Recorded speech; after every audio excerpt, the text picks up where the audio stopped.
Muito bom, pessoal, como estão? Como podem ver, aqui temos um Airborne Warning and Control System. Hoje vamos voar nele e vamos para uma missão. Isso é uma verdadeira loucura. Neste vídeo, aprenderemos sobre o funcionamento desse tipo de aviões, que estão entre os mais importantes para um exército. Eu vou tentar contar tudo o que posso e tudo o que pode ser contado, porque há coisas que são mais ou menos confidenciais. Então vamos lá. Sim, a OTAN me convidou para vivenciar uma missão por dentro. O objetivo era treinar para o combate real entre diferentes caças, e os controladores dentro do Airborne Warning and Control System iriam direcionar esses pilotos para derrubar ficticiamente os inimigos hipotéticos. Fique comigo para entender como funcionam as missões no avião mais importante da OTAN.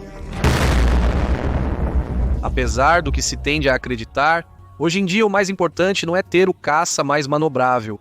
Isso é apenas um fator dentre muitos que existem. Mais importantes são os mísseis que o avião pode carregar. Os mísseis atuais podem ser disparados a dezenas de quilômetros de distância, muito antes de terem visto o inimigo. E levando em conta que os mísseis têm mais manobrabilidade do que qualquer avião, poderíamos dizer que em combate, o primeiro a disparar terá muita vantagem sobre o outro.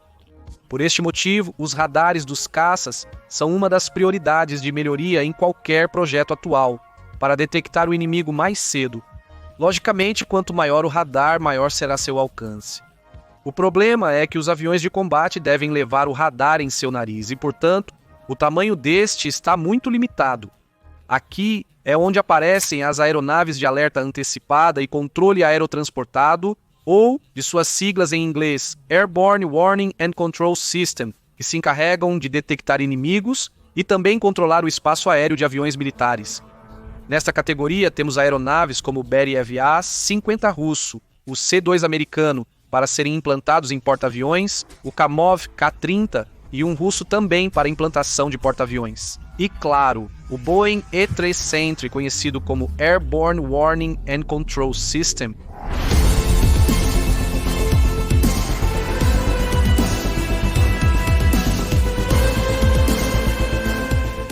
Seu radar permite ter um alcance de mais de 600 km para aeronaves que voam alto e entre 300 e 400 km para aeronaves que voam baixo. Isso é muito mais do que o radar de qualquer aeroporto, porque a curvatura da Terra impede que as ondas eletromagnéticas alcancem limpidamente objetos a partir de certa distância. E aqui é onde um radar voador terá muito mais alcance. Embora os radares não estejam estritamente limitados pela linha do horizonte, as ondas rebatidas na atmosfera permitem que o sinal alcance além do horizonte. Existem radares projetados para distâncias muito longas, mas isso não é comum. Por isso, o Airborne Warning and Control System permite ter esse alcance extra quando e onde for necessário. Costuma-se pensar que a única coisa que este avião tem é o radar, mas na verdade ele está cheio de antenas para detectar todo tipo de sinais.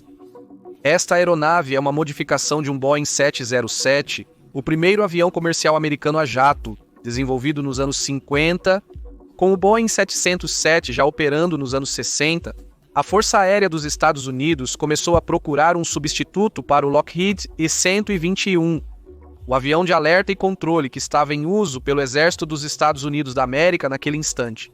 Ao que a Boeing respondeu com a proposta da WAX, o modelo foi entregue em 1977. A cabine atual permanece idêntica à do Boeing 707, com apenas algumas melhorias nas telas. A estrutura do avião é a mesma que a do Boeing 773. E o mais impressionante da aeronave, como não é sua antena de 9 metros de diâmetro e 1/8 de altura, uma pessoa praticamente cabe de pé dentro. Pessoas entram para fazer manutenção, conforme conversei com o piloto.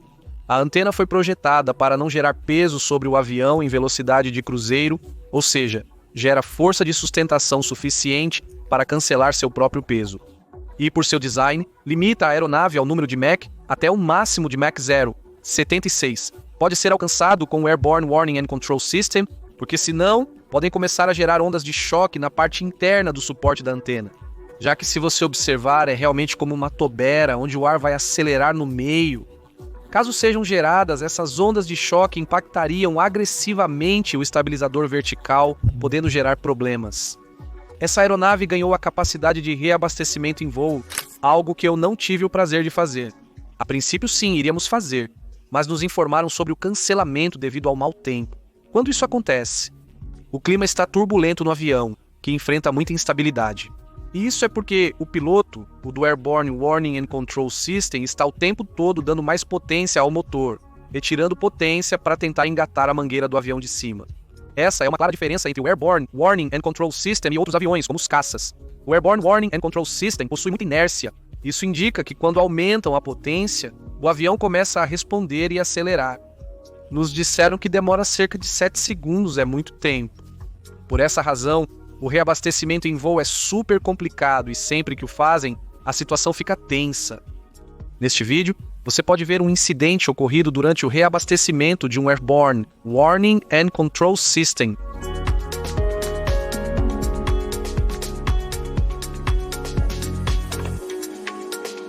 Felizmente, nesse vídeo não houve nada grave.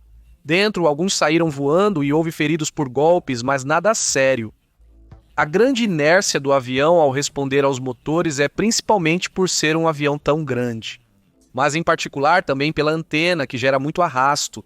Portanto, levará mais tempo para acelerar. Mas o piloto também nos disse que isso é uma vantagem na hora de pousar, já que o avião freia sozinho. Essa aeronave pode voar por cerca de 8 horas sem reabastecimento em voo.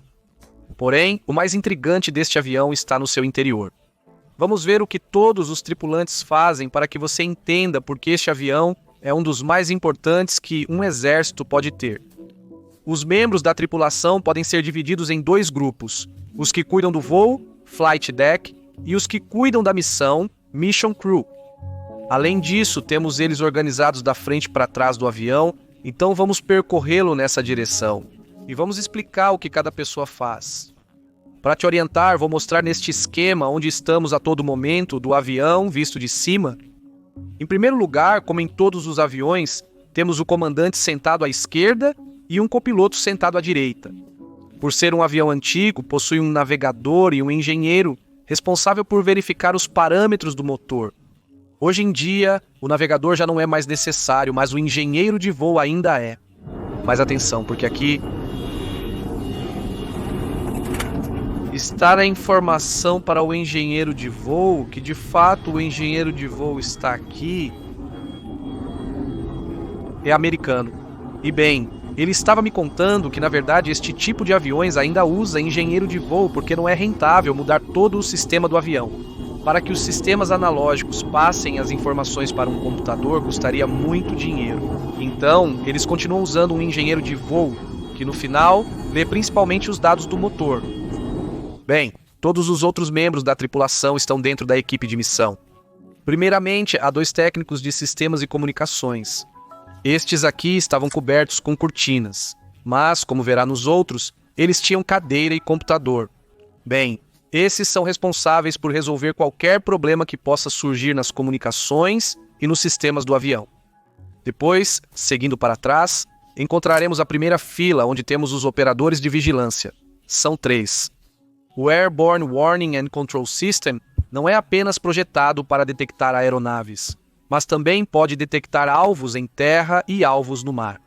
Então, quando uma missão marítima está sendo realizada, um operador se encarregará de monitorar o que está sendo detectado no mar e o outro o que está sendo detectado no ar. Caso a missão não tenha mar, ambos dividirão o ar, uma parte da área para cada um. E o terceiro operador se encarregará de operar o link 16. Este é o datalink que a OTAN usa para se comunicar entre aeronaves, sem a necessidade de falar. Com isso, passa-se todas as informações da aeronave: velocidade, altitude, combustível restante, se está disparando ou sendo perseguido, etc.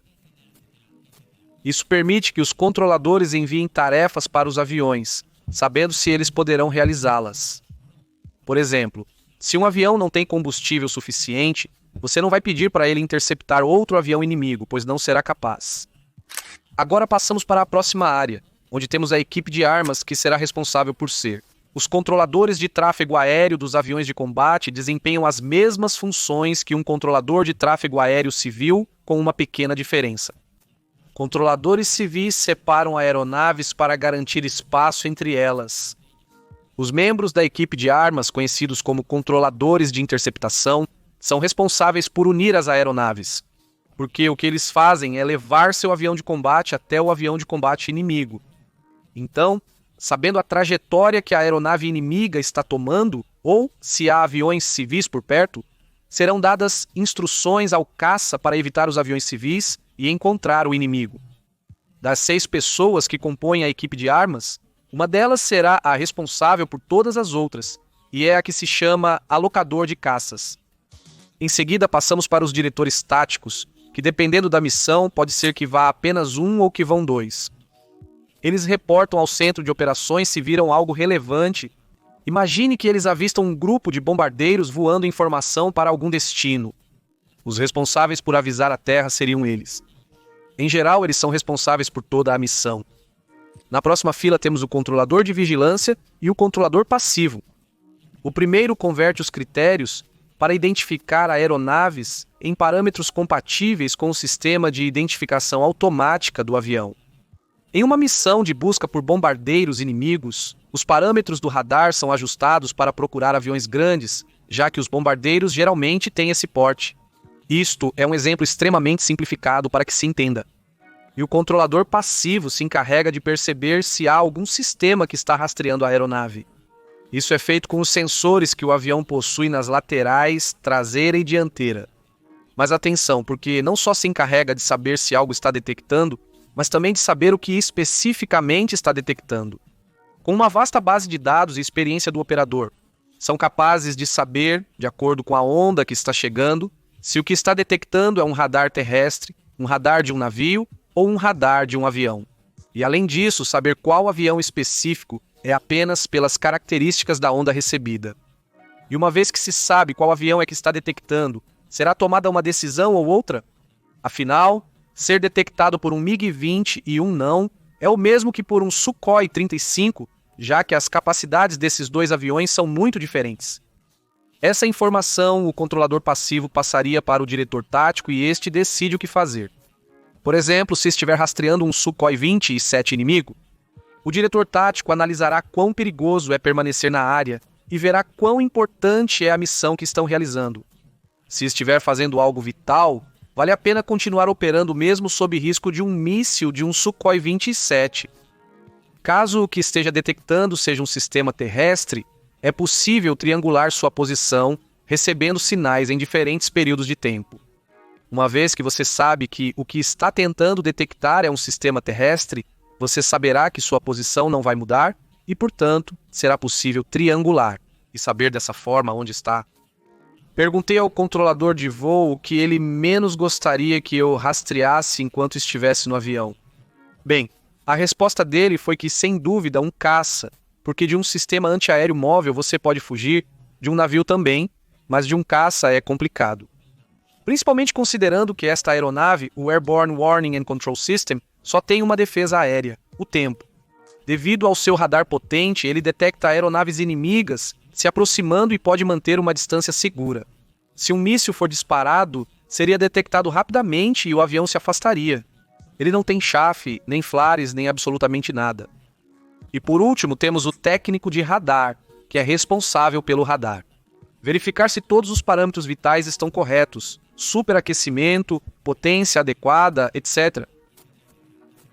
Então, em termos gerais, o Airborne Warning and Control System o que faz é detectar aviões, navios ou o que quer que esteja sendo procurado. Após a detecção, as informações são enviadas a um centro de operações da OTAN em terra, onde se decide o que fazer. Essa decisão é enviada para a WAX e através do Weapons Team. Os controladores da WAX organizarão os caças para fazer o que for pertinente em relação ao alvo que foi detectado. Na parte traseira do avião há um espaço para deixar malas. Caso o avião precise pousar em um aeroporto diferente do de partida e a tripulação tenha que pernoitar ou cumprir uma missão de vários dias. E seguindo mais para trás em direção ao final do avião. Há alguns assentos para levar pessoas que não vão trabalhar na missão, como foi o meu caso e as pessoas que vieram comigo. E isso à direita é uma cozinha com um fogão, geladeiras e cafeteiras para que as pessoas possam comer. É interessante porque durante o voo as pessoas levantavam para pegar café, esquentar comida, etc. O ambiente é incrível. Lembre-se, as missões mais curtas duram de 7 a 8 horas e com reabastecimento no meio podem se prolongar indefinidamente. Ouvi dizer que houve missões de mais de 20 horas. E claro, se perguntarem, confirme. Havia um banheiro no final do avião e também algumas macas, caso alguém quisesse se deitar. Para missões longas é preciso descansar. A missão daquele dia consistia em sair da base alemã de Gelsenkirchen, rumo ao sul, passando por cima dos Alpes, Veneza e até ficarmos orbitando sobre a Itália. Naquele instante, enquanto dávamos voltas incessantemente, o exercício começou. Neste exercício, aviões de combate de diferentes países da Aliança iriam lutar entre si. Não me lembro muito bem dos países que participaram, mas lembro que havia Mirage, 2.000 Eurofighters F-16 e olhem isso. Esse meu sorriso é porque ele me disse que o que ele estava apontando na tela era um F-35. Como você pode ver, durante o exercício não se podia gravar a tela, mas eu represento na animação o que se via mais ou menos. Aviões eram exibidos aqui e ao clicar neles, as informações do avião apareciam. Na equipe de armas, alguns dirigiam os de um lado e outros os do outro lado. Eles se destacavam no mapa nas cores vermelha e azul. Uma equipe atacava enquanto a outra defendia. Os atacantes tinham que neutralizar os inimigos e eliminar um alvo em terra, que, acho que me lembro, era uma hipotética bateria de defesas antiaéreas. Quando um avião era ficticiamente abatido, mudava a cor das suas letras, e este deveria se retirar imediatamente da zona de combate para voar em uma faixa delimitada. Era incrível ver como dois aviões, um de um lado e outro do outro, se juntavam e de repente um deles mudava para a cor amarela. Isso é porque ele havia sido derrubado. Este avião o que fazia era se dirigir para a área delimitada para os aviões abatidos. E em certo momento, uma área era habilitada na qual, ao passar sobre ela, todos os aviões abatidos voltavam a reviver. Era literalmente como estar vendo ou até mesmo jogando um videogame. Quando se faz treinamentos como este, o objetivo não é ver quem ganha, mas treinar e se testar. Todos os pilotos. Por isso, aviões são reativados para prolongar o tempo de treinamento. Uma vez que o exercício terminou, voltamos para a Alemanha pelo mesmo caminho, mas enquanto isso fizemos um simulacro de despressurização na cabine. De repente, as pessoas tiraram suas máscaras e as recolocaram rapidamente. No final, o melhor é estar preparado para essas emergências, caso um dia tenhamos que enfrentá-las. Considerando que este avião é um alvo atrativo para o inimigo, também são praticadas emergências de fumaça e incêndio na cabine. O ambiente dentro do avião é incrível. Das cerca de 18 pessoas no meu voo, quase não havia repetição de nacionalidades. Havia pessoas da Espanha, Grécia, Turquia, Alemanha, Estados Unidos, realmente muitos países, e isso torna da experiência muito mais enriquecedora. Tive o prazer de conhecer 2 espanhóis que colaboraram com a parte de informação deste vídeo. Aqui estão eles comigo. Além disso, Jorge é intruso do canal Fuga Astronáutica, Rodrigo é o controlador passivo e Victor, o controlador de vigilância. A experiência que tive no avião foi 1000 vezes melhor, simplesmente pelo fato de eles estarem lá, já que estavam me explicando tudo na nossa língua materna. Muito obrigado à OTAN, de verdade, por ter me convidado para uma experiência tão incrível, para ver como os caças transmitem informações aos controladores da WAX, etc. Realmente eu não imaginava que haveria tanto por trás. Nos vemos em breve com o próximo vídeo. Para aqueles que contribuem com este canal, seja no Patreon ou como colaboradores do YouTube, deixei um esquema dentro da WAX para que vocês possam baixar e dar uma olhada em todas as funções e onde cada um está. Muito obrigado e nos vemos na próxima.